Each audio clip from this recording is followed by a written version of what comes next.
Welcome into the news at 6 on WRTV. I'm Amanda Starantino. The Democratic candidate for governor says Indiana is not doing enough to protect our most vulnerable from COVID-19. 60% of the state's COVID-19 deaths have happened in long-term care facilities. Dr. Woody Myers says it's proof the state needs to do better.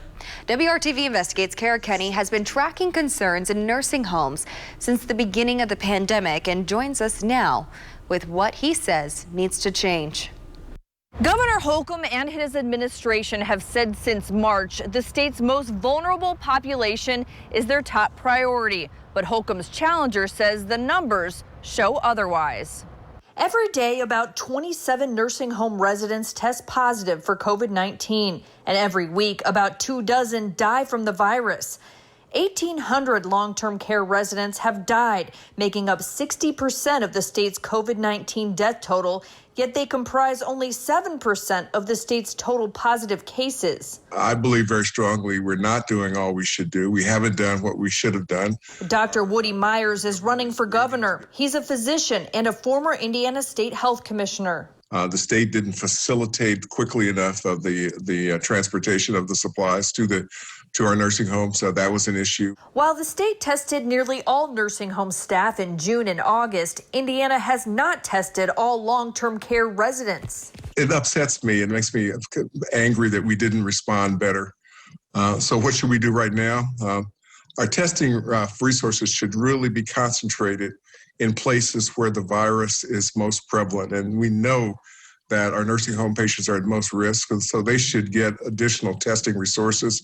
Myers' plan also calls for the creation of a COVID-19 long-term care task force, updating what he calls the state's antiquated reporting system, increasing contact tracing to nursing homes, and opposes blanket immunity for nursing homes sued for negligence during this health crisis, and enhances whistleblower protections. We can organize ourselves better as a state to manage this pandemic in a way that would help reduce these unnecessary deaths of these people we love.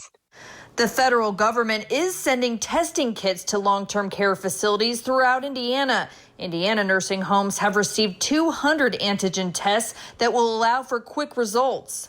We know immediately that we need to cohort that individual and separate them, whether that's a staff member or a worker there or a resident of the facility, and we know that we need to do additional testing. So the ability to have that on site and be able to respond very quickly makes a big difference versus that 24, 36-hour lag period of sending a test away.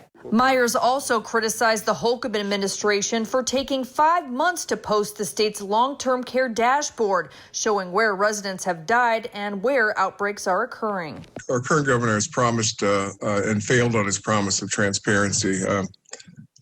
They made up reasons that were just not based in law as to why they couldn't do what we all knew they could do. State Health Commissioner Dr. Chris Bach says the state is working on a plan that would allow long-term care facilities to do all of their testing in-house. Working for you, Kara Kenny, WRTV.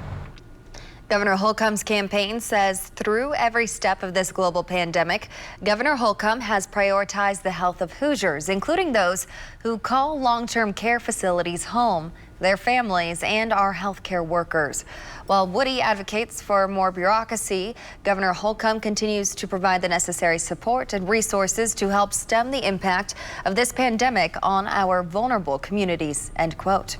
We also reached out to the Indiana Healthcare Association, who told us starting September 2nd, a new federal regulation requires testing of all residents and staff when one new case of COVID-19 is found within a facility. They told us this testing must take place every 3 to 7 days until no new positive cases are found.